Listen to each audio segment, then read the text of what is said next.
Back at the Never Board of Trade podcast. Hello once again. Josh is putting up enough fingers to say 18. This is amazing. It occurs to me, the one thing that we talked about doing early on. So first off, I'm Jaipaul. Welcome to the Never Board of Trade podcast. I'm Vijay. Welcome to the podcast. And thank you once again to our sponsor, the Brampton Honey Badgers, for helping alongside the Brampton Board of Trade make this podcast happen. Now we're on episode 18. Okay. And it occurs to me that one of the things we talked about doing early on that we never got around to is I think we need a musical intro. Yeah, I think we need something that tells you this is happening. Yes. And I don't know if all our listeners know this, but you are a bona fide musician. Wow. So at minimum, I think you need to be the musical director of the podcast. Okay. If not the talent itself, I won't put that pressure on you. But if you got some tabla riffs to give us, I'm down. I feel like we need some bassoon in there. We can talk to my son. But I think as our in-house musical director, I think we need some kind of intro for this podcast. Sure. Maybe by episode 20. Okay. If we could debut something cool as a hook. Okay. In 4 weeks. All right. There you go. Yeah. Challenge accepted. All right. A challenge accepted. I love it. I love it. Awesome. Okay. Great. All right. So it's been a couple weeks since we gotten together. Lots has happened, as it always seems to be the case. That almost seems redundant or unnecessary to say at this point. I feel like I forget the conversations we've had at this point. Yeah. Well, and not because they've happened so long ago, in part, but also because we're always talking about so many things. Exactly. Yeah. But one of the things I think would be fun to talk about, because I know we haven't talked about this, and it's something that we've talked about offline that we're both interested in. Yeah. I know we try to focus on the local, but something's happened that's not local that I think has really been inspiring to both you and I know we have opinions on, and that's the recent election in New York City. Zohran Mamdani. Yeah. Yes. I think I have a natural disdain for American politics. Yes. And I almost pride myself in not being aware of what goes on. Oh, wow. Yeah. That's impressive. A little bit, yeah. But I personally, and I know you as well, couldn't help but follow a little bit of what's been going on in New York City. And it's pretty remarkable what's happened with Zohran, who was polling at just 1% a year ago. A year ago. And not only was the front runner for the primary, which they do for mayors over there. And by the way, I made a video on ranked choice voting, which was utilized in the primary, which I think people should check out. But people in the comments, by the way, have been enthusiastically supporting your notion around ranked choice voting. There you go. And I'm really glad you took that time, because that actually, if you haven't seen it, go to our social media channels and look for Vijay's Around the Corner video. Yeah. Vijay does an amazing job of explaining how things work. And ranked choice voting is, I think, a thing that people don't understand the importance of, because they don't understand actually how it works. Yes. And I think you do a great job of breaking down not just why, but the how, in order for people to understand the value of the why. I appreciate that. Yeah. And the just in terms of the conversations I've had with folks, people are surprised to learn that we used ranked choice voting here in Canada for leadership contests. Yeah, just not in the general election. Exactly. Yeah. So anyway, with Zohran, he won handedly in the general election for the mayor of New York City, and he got a majority mandate, over 50%. So that's pretty remarkable. And I think there's so many parts of the story to me that are inspiring. We can take this in any direction, but I was happy to see personally a progressive candidate being able to speak to the issues of affordability. And being able to, put together a coalition of support, and it led to electoral success. It kind of makes you feel like, oh, we do actually have fair and free elections. Yeah. And progressives can actually win. Yeah. Especially in the context of the American politics.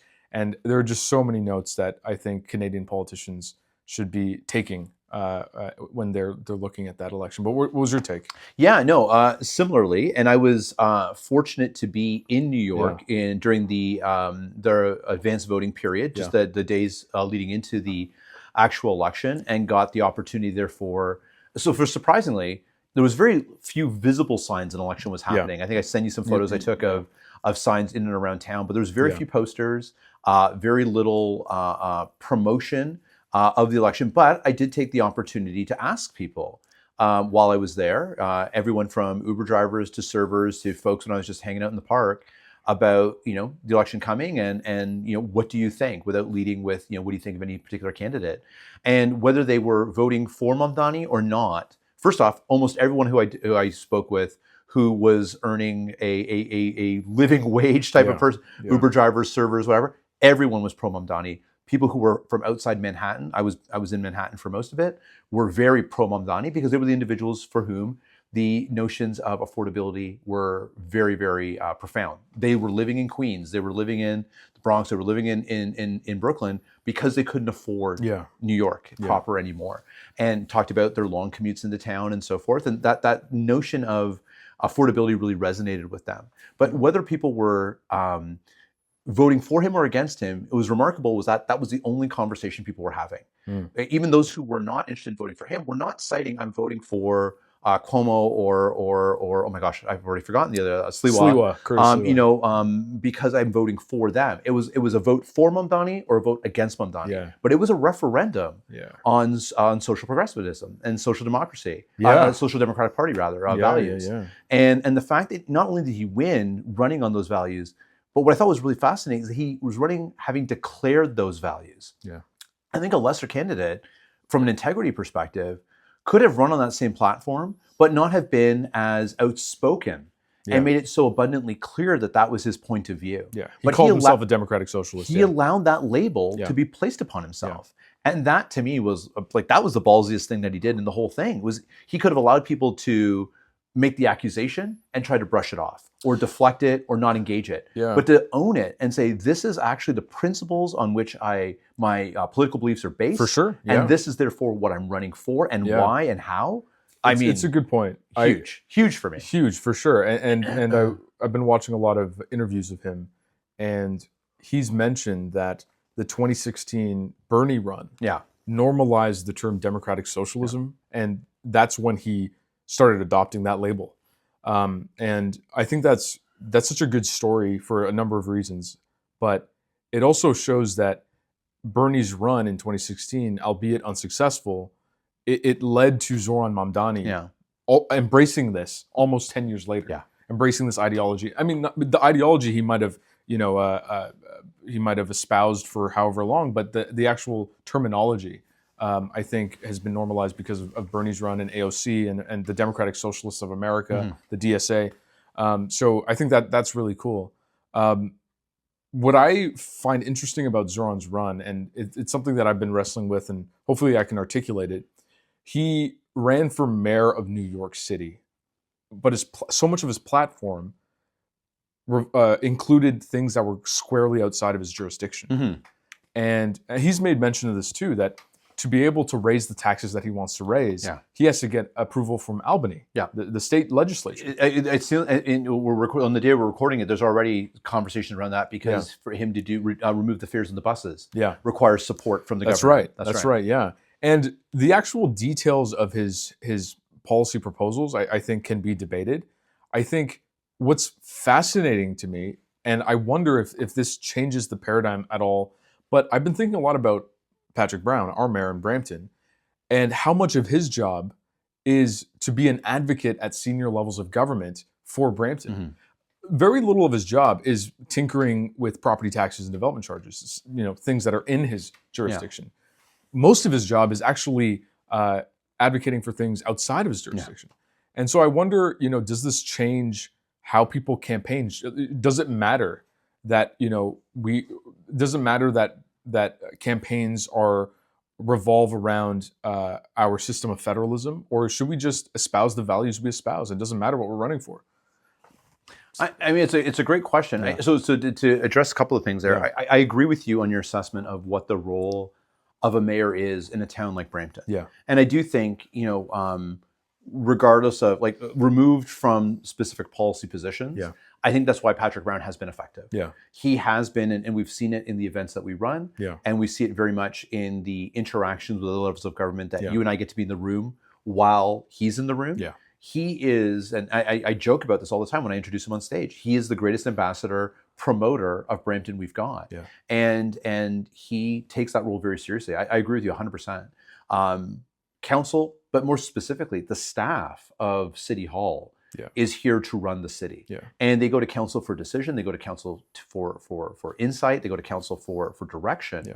But ultimately, it's the staff that makes things happen. Where our city needs help in order to facilitate its growth and the opportunities here are about what supports can we get from the province, talk about the projects that we talked about the most about, LRT funding, things of this nature, support for Riverwalk, the ability to have flexibility on how we're going to respond to DC charges and implement policy around that. These are all, all the tiers, securing another hospital. Yeah. Like very little of this. There are fiduciary components that come from the city. We have to pay in some cases, the hospital being an example. Yeah. There's a portion of the funding of the hospital that comes from the city. Yeah.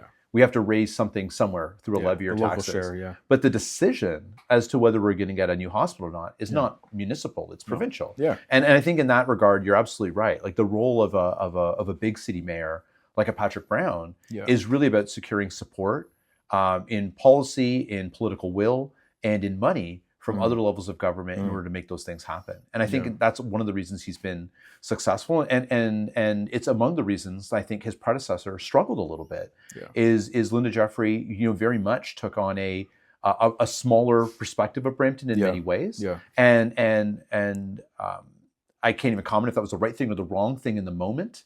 But I think certainly some of the challenges that we had, therefore, around securing support for things like hospitals and LRTs and so forth, the city was not as successful at, perhaps because just in spite of her previous experience working at the provincial government, she wasn't able to negotiate the supports from the province that we needed. Whereas Patrick Brown has been successful, particularly at the provincial level, again, perhaps because of his past history with the Progressive Conservatives, being able to secure those relationships. I agree with that assessment, and I do think we both acknowledge that that the mayors de facto act as sort of soft lobbyists for the cities that they represent. This is the first time I've seen in a campaign that reality. We're owning this piece. So it's pretty cool. What are your other takeaways? I think there's, like you said, I think there's a lot that you can take from the Mamdani campaign. I've got thoughts too. Like what else did you see or got you thinking? There are little things, like we talked a little bit about free buses. I think if there's any policy that I'm lukewarm about, it's that one. Partly because so much of my job here at the Board of Trade is to figure out transit policy, and it's good transit is reliant on fares. And if you get rid of that, then it becomes a lot harder to make them more frequent. And that is the primary decision point for individuals to utilize transit is frequency. But you also explained that New York City might be a different beast because buses are truly used as last mile sort of vehicles, really shuttles to the subway system. At least that's my perspective. I do think there's a class issue as it pertains to subways versus buses in New York that I think allowed that bus issue to resonate at a deeper level. Because I agree with you. No one takes the bus. You made the point to me, and I agree with you. One's decision to take public transit is not based on, or to not take public transit is not based on the cost of public transit being too high. It's based on it's not convenient, it doesn't run frequently enough, or the conditions of the public transit system itself are not appealing. The buses are dirty, whatever have you. So you're right. I do think you have to have the funding there to address those operational issues much more than the cost. But I think it was symbolic of something much deeper. I agree. And what's interesting, and again, it goes back to this idea that so much of his platform exists outside of the responsibilities of a mayor. Actually, he utilized the turn of phrase that I thought was uniquely Canadian, but he said, New York City is a creature of the state. And I've only ever heard creature of the province. Yeah, you use that a lot. You use that term a lot. I use it a lot because in my entire academic life, that's been prevalent. But I think his campaign in some ways was largely symbolic, not in a manner that I think means that it can't be substantive. But I think the idea is these are line items that are relevant to a lot of working class New Yorkers. And how are we going to materially reduce the amount of money you have to spend to be able to live in the city? I think that's honestly a really salient point. And it's kind of reminiscent. Another takeaway is Pierre Poilievre on the other side of it. He spoke to the same thing in many ways in a Canadian context, which was about home ownership in his case. And the Liberals pivoted, and I think Trump kind of provided a sort of different angle to that campaign. But the fact remains that we also have class considerations here. Yeah, absolutely we do. And I think that was really what had framed the federal election landscape prior to Trudeau stepping down. Yeah. And even and the Conservatives continued to frame it in that way. Yeah. And I think they maintained so much of it. Like, look, we talk about Carney having won that election and Poilievre having lost that election. Yeah. But the reality is, it was really tight. We have a minority government and a very close one. So it wasn't as though Poilievre's support evaporated completely. It just fell to a level that he wasn't able to win an election. He still did very well by all accounts. Especially in Brampton. Yeah, surprisingly. And I've written about this before. Yeah. We talk about it a lot. Even though a majority, let's say, of our ridings are Liberal, the vote share in Brampton for the Liberals has gone down relative to 2021. Absolutely. In Mississauga, the vote share has gone up. In Oakville, it's not a 905 thing. It's a Brampton thing. Yeah. And I think that speaks to that notion of affordability and class and day-to-day sort of kitchen table issues still being the most important thing. Yeah. I have some things that I feel strongly about and some things I'm sort of more curious about. Yeah. Among the things I'm more curious about from the Mamdani thing is this contrast to Poilievre, because that comparison had occurred to me as well. And I wonder how much of that is, it has to be that issue, and maybe I'm grossly oversimplifying it here, but I think there has to be, combined with some form of likability and relatability. Yeah. I think Poilievre understood what the issue was, but no one likes him. Yeah, I agree. And he does not feel like a relatable individual. Yeah. He does not have a story that I think that people connect with on a personal level. You're right. And when he tried to do that, it felt very curated. I'm going to lose the glasses. I'm going to wear, I'm not going to wear suits as much. Yeah. But that was a very manufactured, corporate approach to that.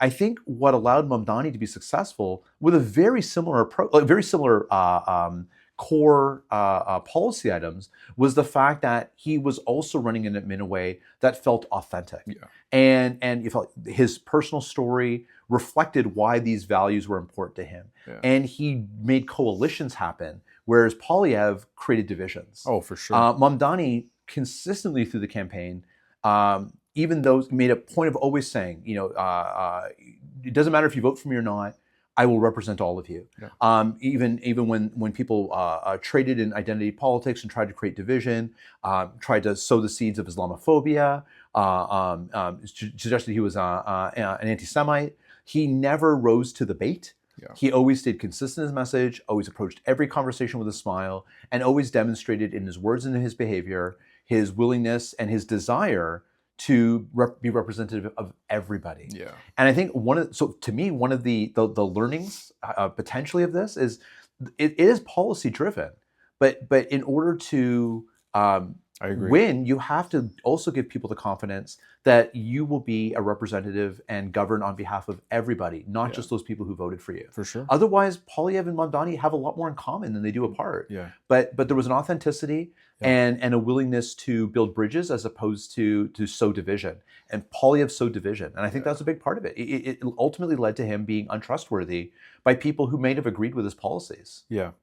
And we saw by the tail end of the campaign, they really tried to humanize Poilievre, and there was that interview with him and his wife, and but that smile and Zohran's smile, like that cannot be overstated. Yeah. I think you're so right, and there were a lot of parallels with Obama. Yeah.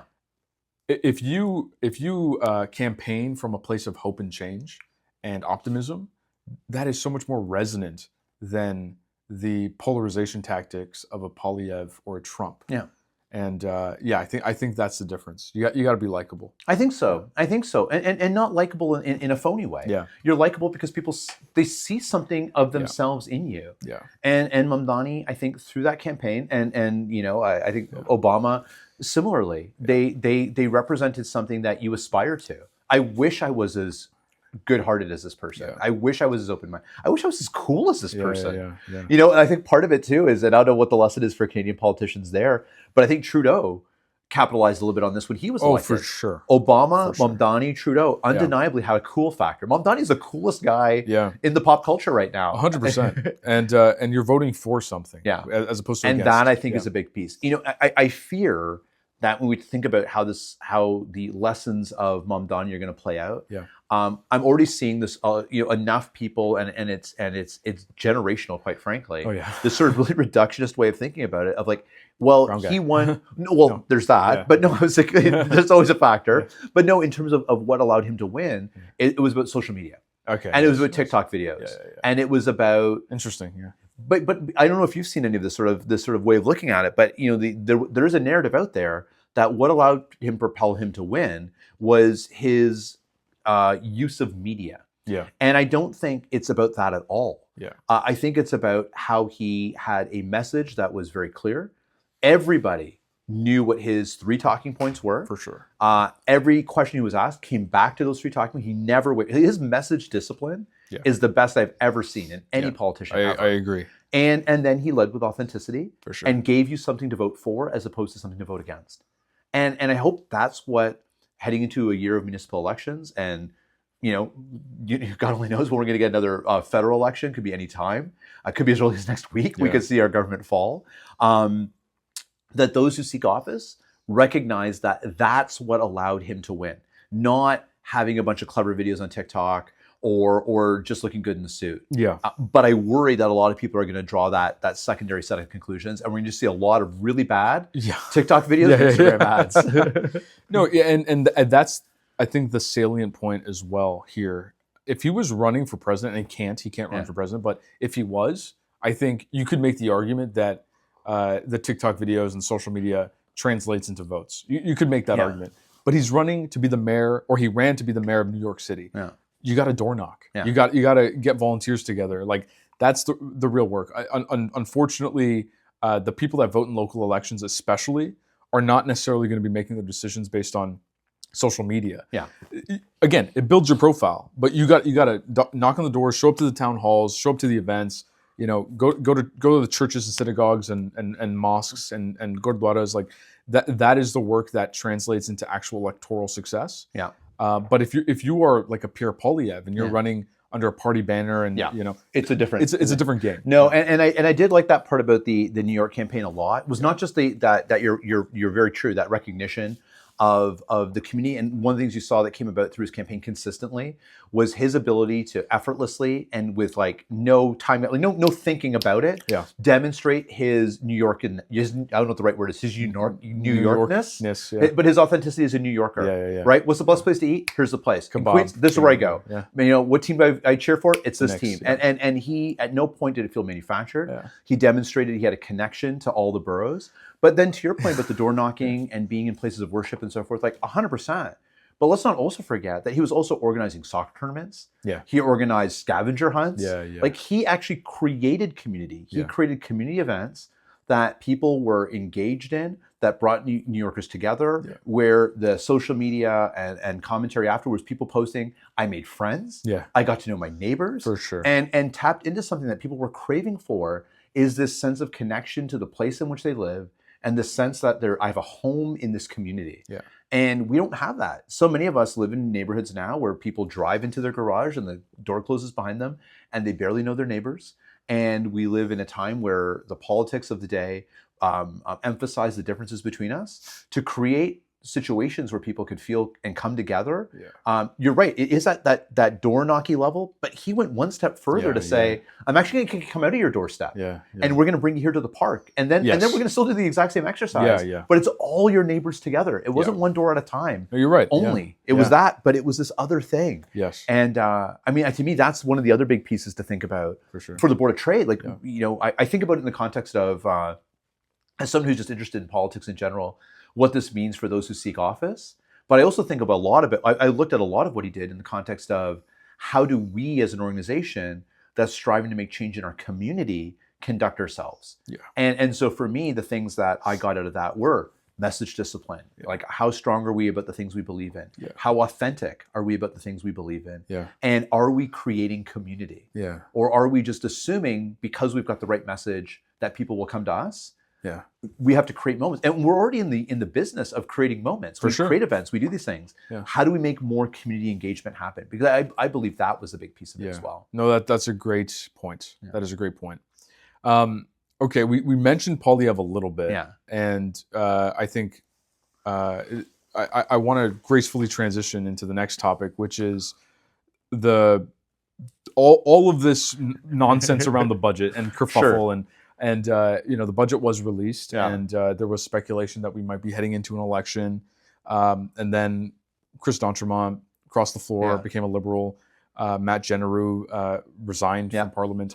So Poilievre lost 2 MPs. Yeah. There was turmoil in his caucus. He was asked, is he reflecting on his leadership at all? He said, no, absolutely not.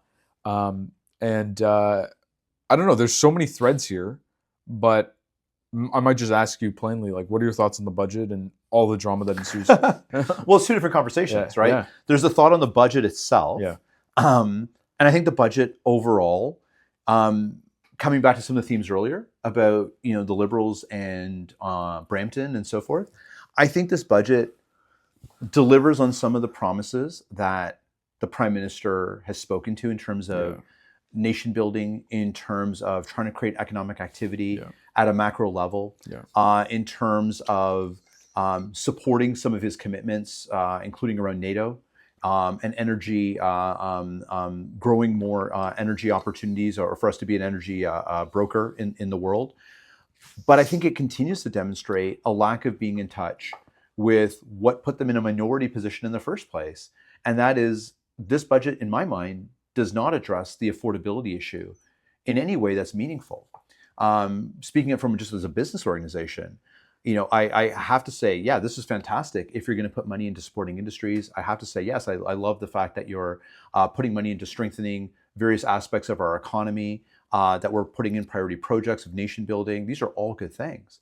But where's the support for small business? Yeah. Where's the recognition that housing affordability still continues to be an issue? Where's the recognition that many businesses right now are facing pressure from abroad, and because of tariffs and other issues of competitiveness that are making it difficult for them to compete on a global level? None of that stuff is in there. Yeah. And so to me, if I'm the average Canadian whose vote in Brampton shifted from a traditional Liberal vote to a Conservative vote because I was frustrated that people weren't thinking about the fact that I can't stretch my paycheck any further, I don't know that this budget delivers anything for that individual that feels meaningful. Yeah. So I see aspects of the budget that as a trade organization, I can say these are good things. I think there's a lot of detail that still needs to be fleshed out. And that's the nature of budgets. That's not a criticism. Budgets are generally delivered at a high level, and then the work comes in terms of how it's played out into policy decisions. So I'm not being critical in that way, but I will say it doesn't feel like it's meeting the moment that we're in.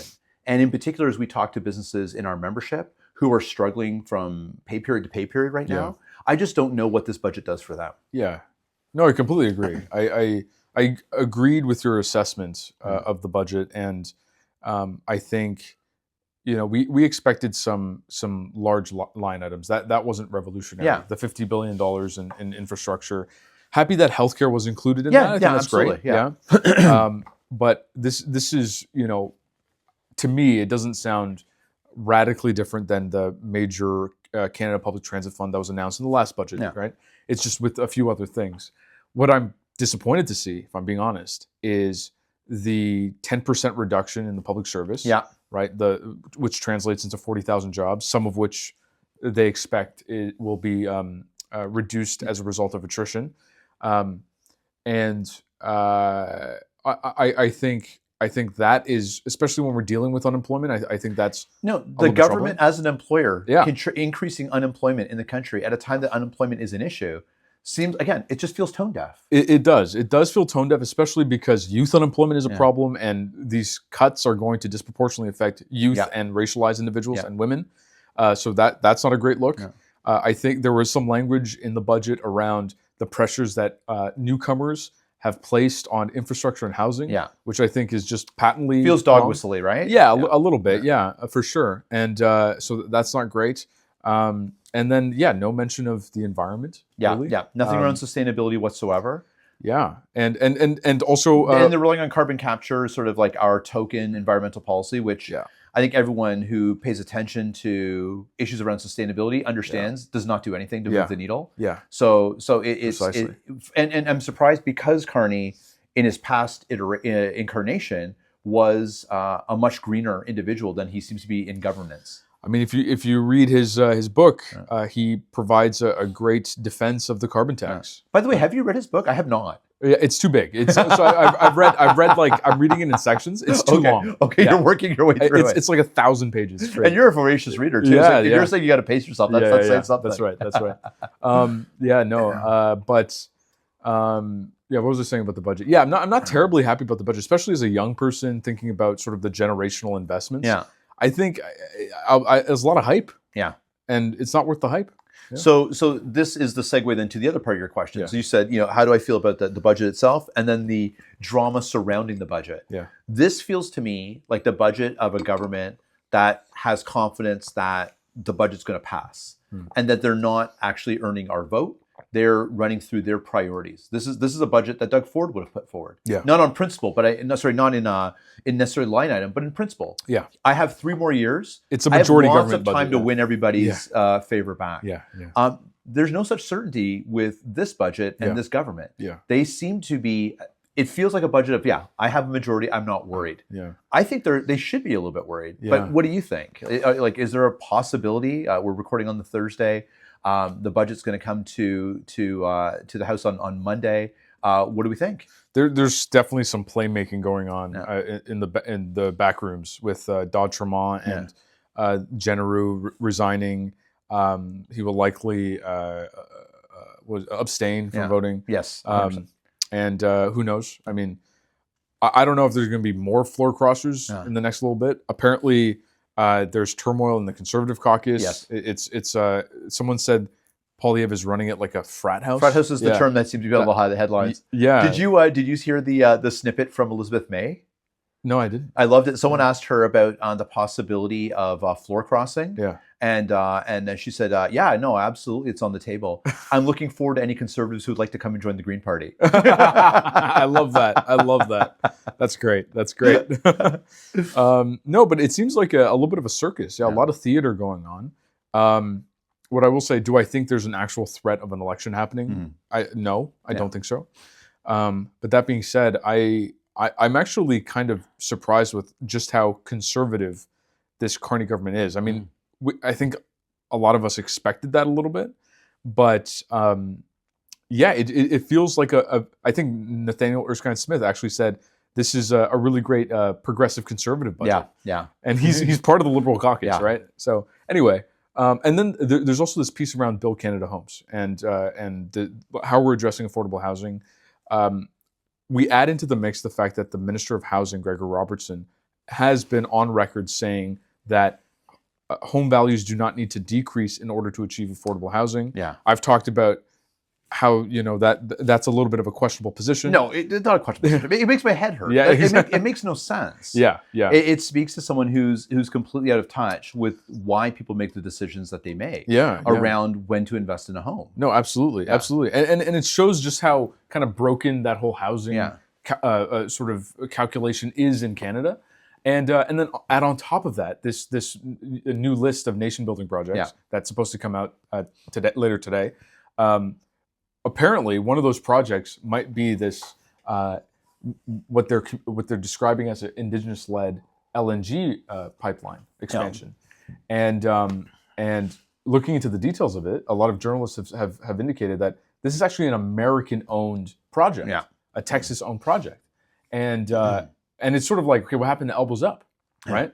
So I'm saying all this to say, I think the government is far more pro big corporation than the Trudeau government, and there's something to watch. I don't know. What do you think? No, I don't disagree. My question for you is so this pipeline project, as a for instance. There's been indications from multiple engagements, talking points from the Prime Minister to the Minister of Procurement, that the focus from the federal government is going to be, promoting Canadian businesses, buying Canadian, and so forth. So let's just assume that is good intentions are there. You have an opportunity for a project that has transformational potential, a nation building project. How important is it that we make that job a Canadian job? That'd be fully sourced in Canada. Like, if it's crucial, is there in your mind, is there a way to square that math? It's crucial that any of these projects that can be Canadian should be Canadian. Yeah. And because that's why he was elected. Yeah. Right? That we are giving ourselves far more than what the US can ever take away. That was the line that was repeated on the campaign trail. And the fact that there is Carney brought up the TMX, right? With Trump, and now this American LNG project, it's like, why are we still looking to subsidize American companies? Yeah. I thought the whole point was to build Canadian, a expansive industrial policy that is Canadian. Yeah. And I don't get it. Like, what are we doing? Like, who can answer this question? Genuinely, what are we doing to lessen our reliance on the U.S.? Yeah. Other than having conversations, theoretical conversations with people. I don't know. Yeah. No, and I don't disagree. No, I'm just asking the question because I wanted to hear your point of view and hear you say it, because I agree wholeheartedly. Yeah. And to me, it's a twofold thing. Yeah. One, if we accept that, and I'm always trying to find a way. It's my nature to try to find a way to like square the circle a little bit and justify things. If we accept that we don't have the immediate access to skills and resources that we require to execute a project that has the potential for a huge amount of job creation and transformational economic opportunity long term, then I understand the notion of perhaps having to go to Canada to source some of those resources to do so. I completely agree. But why are we doing it to the US? Exactly. That's the part that burns me a little bit. Exactly. And then the second part of it is if that is in fact the case, that we still have to go outside to our partners in Europe or Asia or whomever to help support in the interim, then what I want to see is how are we addressing that skills deficit long term? Yeah. If you tell me, look, to build out the workforce to do this on our own would set the project back 5 years because we just can't wait that long to develop the skill sets and train the people and so forth, fine.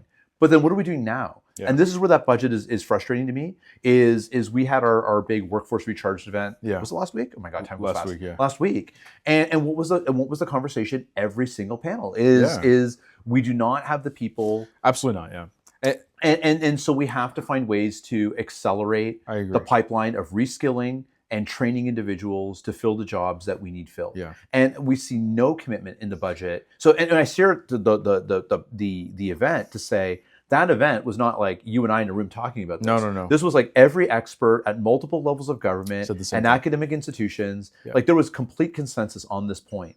And yet the federal government seems the one party who's not interested in putting in place the training and the resources to build the jobs that we actually need. Yeah. And now is turning to a US company to provide those skills. That's the part that burns me. It's not just that we have to outsource it, that we're outsourcing it to them. That we're doing nothing to build our own capacity going forward. And this is what, is so frustrating. Yeah. I want to clarify.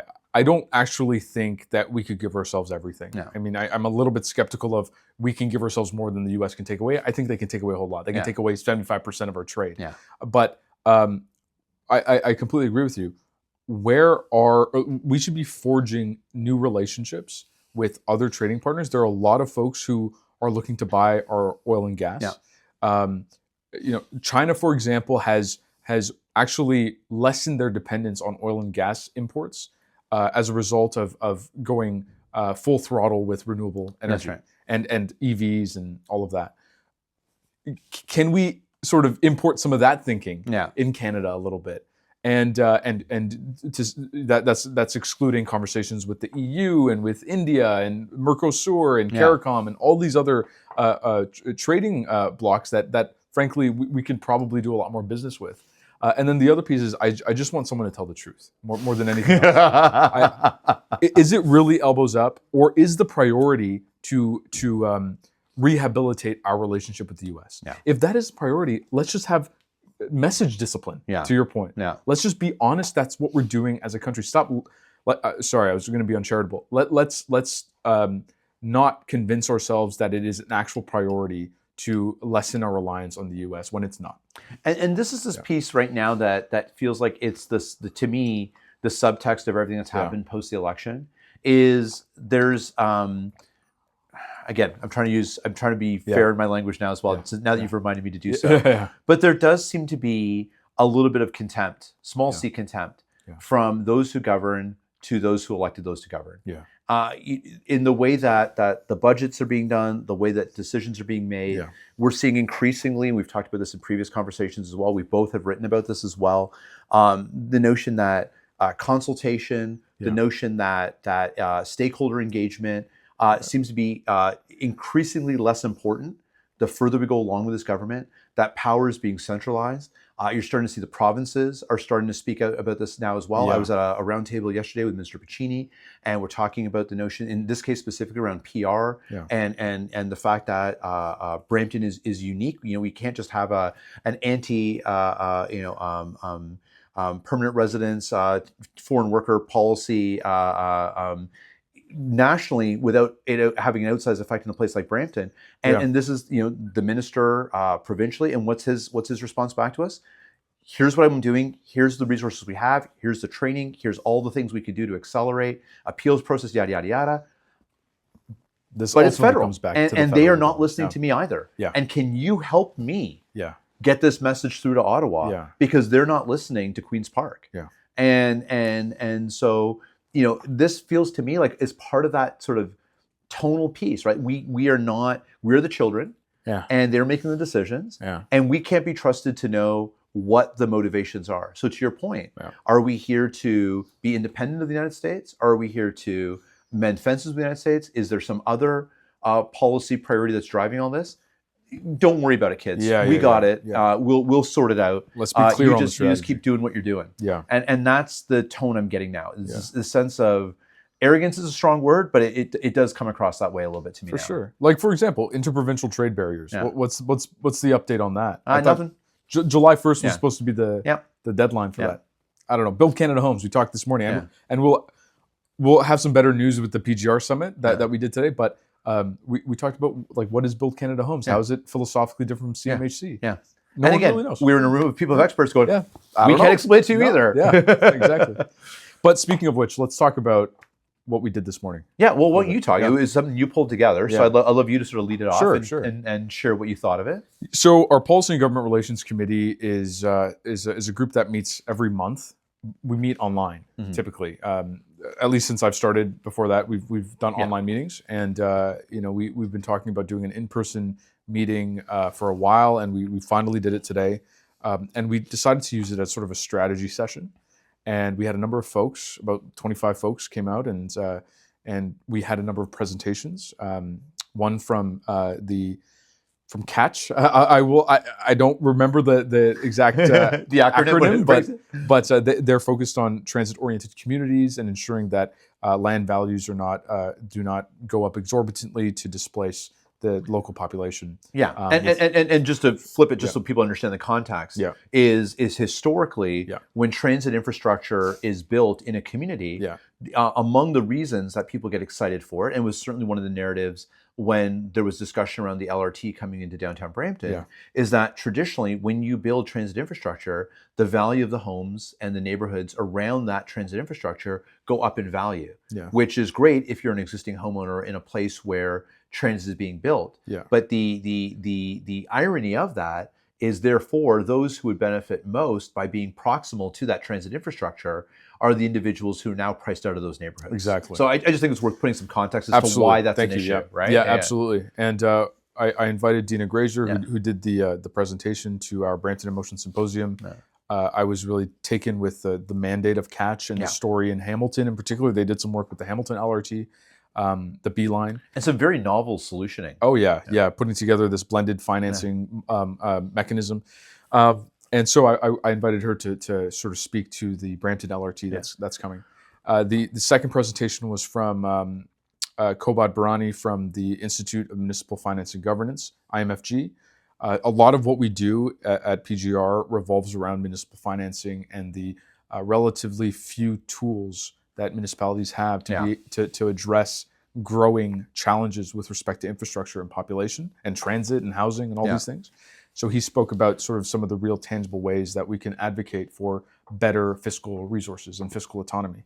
And then we had a presentation from you. We sort of laid out the state of play for the Board of Trade, how we approach our advocacy. And then that transitioned nicely into some breakout sessions where we addressed questions around what are our priorities going forward? What does success look like? What resources and partnerships do we need to realize the success? And what are the channels for advocacy? Yeah. And I think it was a really successful day. These are sort of the moments where where I think that this is the work of the Board of Trade, to convene rooms like that. Yeah. To your earlier point, we are about creating these moments of community, and I felt that today. And there's a lot of insight that we can then take away to incorporate into our work. So I was really happy. No, it was brilliant, and I think you did a great job of putting all that together, coordinating the right speakers, getting folks in the room. So thank you for that. Moaz, our chair of our PGR committee, did a great job of creating some structure and chairing that meeting for us as well. Yeah. So it was a team effort that pulled that together, and we had great participation from a whole bunch of people that were in the room, including our colleagues who are part of the Metamorphosis Network, who we always appreciate because Sean and Angela and the rest of the folks around them do an amazing job just bringing a data lens and a regional lens to what we think about sometimes as just being Brampton issues, or we don't always have the information to help justify some what we see anecdotally or intuitively. They can sometimes bring data sources for us. Yeah. We had participation from folks from the region, Sheridan College. It was fantastic. Yeah. From your end, Yeah. Because you brought it together, so you had a vision for what we were going to achieve. Yeah. Was there anything that surprised you? Was there any perspective that was brought forward that really opened your eyes? Like, oh, we need to think about this when it comes to our advocacy work. There were actually so many, to be honest. I think the idea of advocating for property reassessment, it hasn't happened for a number of years. I think that was a big one. The idea that commercial property taxes are a multiple of, or has a sort of a relationship. They're tied. There's a ratio. Yeah, there's. I did not know that. That was a new factoid for me today. To residential property taxes, to finish that. Yeah, that's fascinating as well. I think the reaction to your presentation, I think, was actually a learning for me as well. Just kind of providing more visibility into our thinking with advocacy, what makes the cut, what doesn't. I think there's an appetite to share that more widely, and I think we will at our AGM coming up this month. So I think that's been really good. I also I really appreciate. I had a moment today, actually, this morning, where I realized that there was a good chunk of that room that I didn't know a year ago. Yeah. Right? Right. That's a good way to think about it. Yeah. I hadn't thought about that. Yeah. And the idea that like these talented, interesting, knowledgeable people took time out of their mornings, and everyone's busy right now, it feels like, to attend this, and they had a vested interest in seeing not only the Board of Trade as a successful organization, but as a civic institution. I think I was really encouraged to see that, and I think it goes to show that there's a need to create these spaces. Yeah. So, what did you learn? I think there's some good overlap there. I think certainly that last point that you made was something that I observed and resonated with me, was just the gratitude, and I hope I mentioned it enough times to people in the room just to convey that to them too. How thankful I was that they gave their time and their energy for that. But then to your point, ever the opportunist, I was thinking, okay, well, how do we tap into more of this? Yeah. If these are the folks that came today and gave 4 hours of their time or 3+ hours at least of their time for this, on reasonable but not like long notice, we told people a few weeks ago, and we put something together. What would it look like if we said, hey, here's where we could really use your help? Yes. And here's some real focus, and here's a little bit of lead time that's a little more generous. What could we do, to your point, with these insightful, talented people? Because there's clearly an interest in contributing this community that was much deeper than I had realized. Completely. I don't take it for granted when people come to committees and meetings and so forth, but I think it's easy sometimes to not dwell on that, especially when it's a 1 hour virtual call versus, they some of them, work from home, whatever. They had to put on pants. They had to drive someplace and do a thing, and then spent 3 hours with us out of their day. You saw during the breaks, people were jumping onto calls and stuff. Like, it's not like these were folks that had nothing to do today.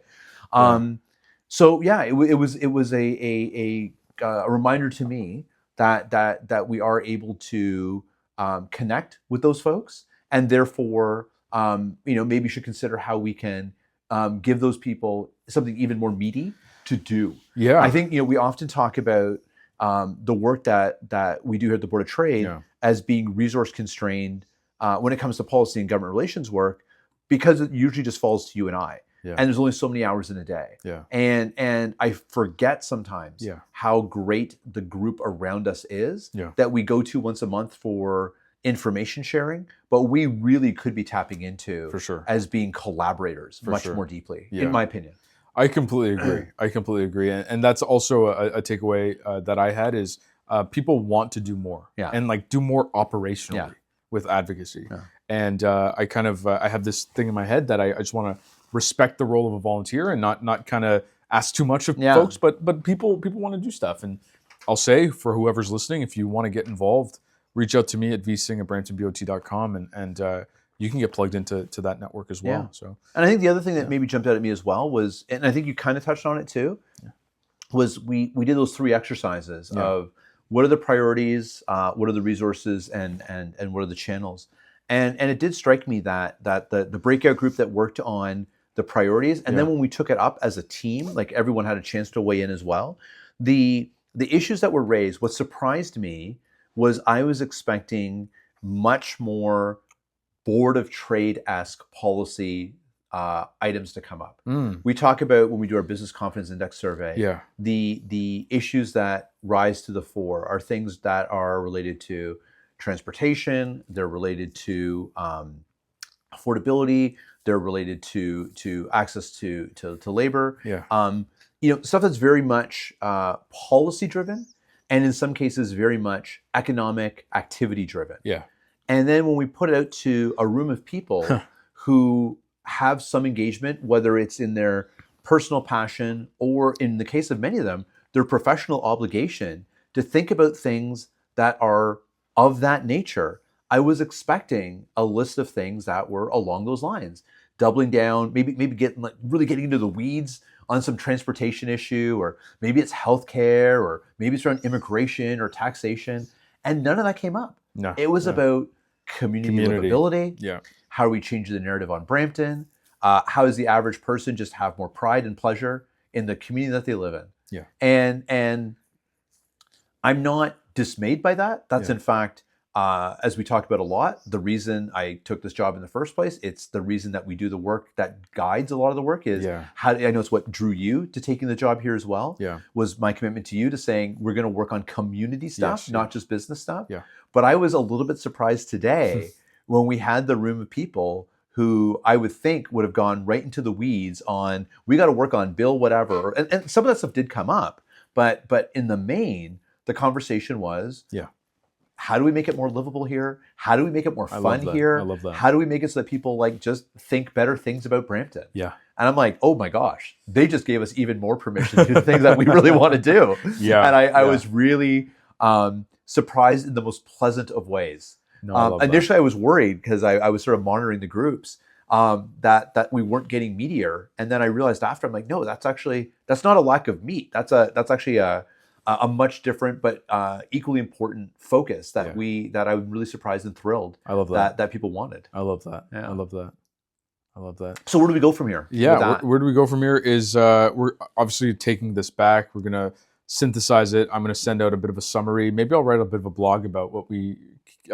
came across, and then essentially, I think at our next committee meeting, we'll kind of open it up in a much more focused way, to get some additional insight, but also to figure out, okay, well, where can we plug people in now? Right. We talked a lot about earned media. Do we have folks that have contacts? Do we have folks that have contacts in different ministries? And do we need to go and recruit a certain skill set that we don't have currently? So kind of getting more operational and tactical, I think, from here is probably my job going forward. But looking forward to 2026. I think this is huge, and I see how this is going to manifest, and it spurred some ideas for me as well. We have our AGM coming up in a couple of weeks, and among the conversations at the AGM is going to be rolling out a strategic plan. And one of the things I've been futzing with is how to create some structure to that conversation, so it feels like there's some themes and some big ideas that kind of tie that together, but also some illustrations on how that thing may come to life. I know I'm being purposefully vague right now. But there were moments of inspiration today where I was jotting some notes down to myself to say, oh, that's the theme that I've been struggling for. That thing I've been trying to figure out. So and so just said it, and that's the idea I've been looking for. I love that. And that's the illustration. There was a couple of illustrations that were raised in this room of like examples of the things I've been trying to find to help bring my communication around the strategic plan to life. Good. So for me, I'm really excited because it has actually inspired me to do a little more work on that. I think where I've had a little bit of writer's block just got unlocked this morning as well. I'm glad it was helpful. Yeah, no, huge. All right, cool. And I think again, you emphasized, that you raised the notion of people coming out to PGR. I'll just emphasize that, based on what you just said. Everything we learned today, we're going to bring back in that December meeting of PGR. It's the first Thursday of December. I'm assuming we're going to keep to the normal cadence. Yep.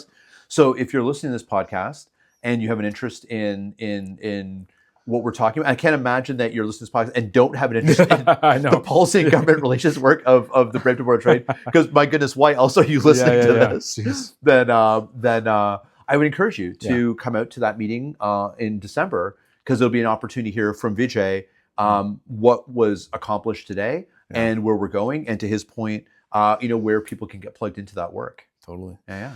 Before we wrap up, something that I hope we can make a regular installment in this podcast. Is there any media that you come across that you'd like to recommend? Oh my goodness. Okay, I didn't know this was going to become a theme now. Yeah. Oh wow. Media that I've come across that I want to recommend. If you want, I can go first. You go first. Give me a second to think. So I binged the new season of Office Movers. On Crave. And this is a show that actually takes place. Majority of it takes place in Brampton, and it was created by two Brampton comedians, Jay and Trey Richards. Yeah. They had season 1 came out. It was 6 episodes. I think season 2 is also 6 episodes, but it's hilarious. Like, it's so funny. It's so GTA, like in just the slang that's used, and just the way people talk, and even the situations. And in this season, they leveled it up. Drake is in it. But what I love about the show, and it's not a deep show at all. Like, I'm gonna do the Vijay thing and like make it deeper than it is. It is like a silly, funny show. But what I loved about it is that it very subtly incorporated elements of class, and in particular, the experience of working class immigrants, the diversity of the GTA. There's so many different cultures represented. There are very real conversations around like being able to afford rent, and being able to pay for your car that's broken down, and for the 407 and all these other things. And it just so perfectly encapsulates a very unglamorous but like kind of charming lifestyle that feels very unique to the GTA, to Brampton, and to the surrounding communities. And I just want to say, like, I highly recommend it. And I'm actually surprised that the city of Brampton hasn't celebrated this more. But it feels like a very authentic representation of Brampton. Amazing. Well, it maybe is something for us to celebrate that. We should, if it's Brampton based. And has Brampton talent involved, then that might be an opportunity for the Board of Trade to do a little bit of our own. As we share, we want to tell better stories about Brampton and create better narratives around Brampton. So maybe that's your story to figure out how we tell and get more people to watch that. Well, what service was that on? Or Crave. Service on Crave. Crave, yeah. Oh yeah, of course that would make sense. That's where all the Canadian content ends up. Yeah. Oh, very cool. Okay, so I'll check that out. Yeah. Definitely. Okay. Well, that's good. So now I know I have to come prepared for this. This is good for me. I haven't absorbed a lot lately, but what's been top of mind, because I just watched it, and I've actually been meaning to get my wife to watch it, is I love watching stand-up comedy. Like, that's half the reason I have a Netflix subscription still, is that like their commitment to just running stand-ups all the time. And I watched Mike Birbiglia. I don't know if you know him or follow his comedy at all. I don't really follow, but yeah. He's one of those guys who he's more of a storyteller than a comic in the traditional sense. Like, he's not doing jokes. He's telling highly autobiographical material. He's had a bit of an interesting life. And he just has an interesting perspective and take on things. And I discovered him. He was one of those folks who like came up through This American Life. He's like an Ira Glass sort of discovery. And he's gotten a lot of opportunities through that and that type of programming. So that sort of gives you a sense, sort of tonally, what it's like. It's a little more urbane, but he's hilarious. And we've seen him live a couple times, and I think he's absolutely great. But this new special of his is called The Good Life.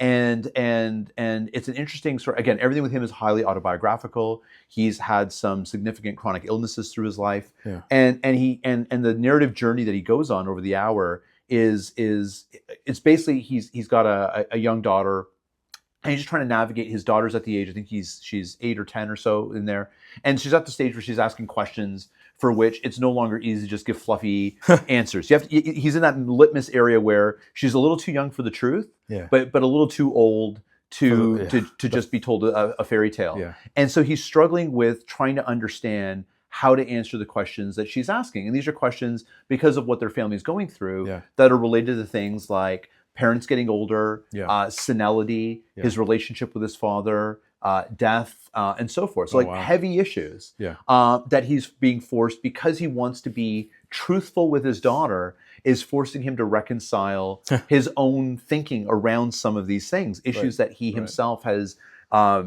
chosen not to engage with. Yeah. And I share it because it's actually comedy, when done well, is remarkably profound. And comedy, when done, like, even when it's done silly, can still be profound. Yeah, absolutely. Because it's speaking to truth. That's what makes good comedy from bad comedy, is not how funny it is, it's how truthful it is. Yeah. And this is a guy who is using his comedy to try to not even just tell the truth, figure out the truth of his life. And he has this style of comedy, and not comedy, a style of delivery that it kind of feels like he's obviously, he's a very successful comic for a long time. Clearly everything's well written, well rehearsed, whatever. Yeah. But his communication style gives you the sense that he's just kind of figuring things out as he's saying them. So it draws you in, because it feels like you're in conversation with this guy. He's just kind of puzzling out in front of you, which is obviously not the case, but it gives you that sense. And as he's struggling with the truths of his life, it's very funny. There are moments where I tear up. There's moments that's highly relatable. Oh, that's amazing. But I've been thinking about it. Okay, good. For I watched it on the weekend, so whatever, it's now 5 days later. I'm still thinking about little turns of phrase that he used, and the stories that he's telling. And like I said, I got to remind myself now to tell my wife to watch this, because I think it's fantastic and highly relatable. And I would encourage anyone who is struggling with loss, or aging parents, or just trying to figure out how to deal with the stuff that you don't want to deal with yourself. It's a great hour to spend with somebody who's doing a great, funny, and profound job of doing that. So I highly recommend The Good Life with Mike Birbiglia. On Netflix. Incredible endorsement, The Good Life. Okay, I'll check it out. There's a level of truth that, when speaking to a child, that is revealed that we don't often confront. I've noticed that I've had, I don't know why, but a number of friends of mine have had children, and I've just now realized that there's like an honesty to the questions that kind of make you reconcile with some things maybe you haven't reconciled before. So that really absolutely. And I think because there's no subtext, there's a true earnestness to the question. Yeah. I think when we deal with adults, it's easy to not give real answers, in part because we can create a story in our own minds about why the question is being asked. Yes, and it doesn't always mean in a malicious way. It could be, oh, you're just asking to be nice, or you're just asking because it's social graces. Yeah. It's the, like, how you doing today? I'm fine. Yeah. And you can be broken inside, but we just do it because it's courtesy. Yeah. Because we assume, rightly or wrongly, the intention of the person asking the question. Exactly. But I think when it comes to children, and in moments of vulnerability, the people who you love and who you're closest to, sometimes you have to be reminded with your friends that they're asking, like, you have to say, I'm asking for real. I'm not just asking to ask. But with kids in particular, I think there is an understood earnestness and honesty to the question that, if you're a thoughtful adult, engenders you to say, I owe this person an earnest and honest answer. And I think that's where those profound moments with children, at least for me as a parent, but also with my nephews and nieces, and just any kind of kid on the street that I have a conversation with, not that I have but any kid I encounter in my day-to-day life, if you have a conversation, I feel like I owe them an honest answer, because they're not asking to be polite. They're asking because they're genuinely curious. They want to know. They're learning about the world. So why wouldn't you try to give them the best answer you can? For sure. But then, to your point, that sometimes results in you having to think a little more deeply than you might otherwise. And I appreciate that. Wow. On that note, excellent podcast. Yes. Yeah, great. All right, so start working on the music track. Yes, you got 2 podcasts to figure it out. Yeah. Wow. And thank you, everyone, for listening in. We hope we kept you entertained and informed. Thank you to the Honey Badgers for sponsoring us. And any last words? No, thank you. Yeah, take care. All right, we'll talk to you all soon.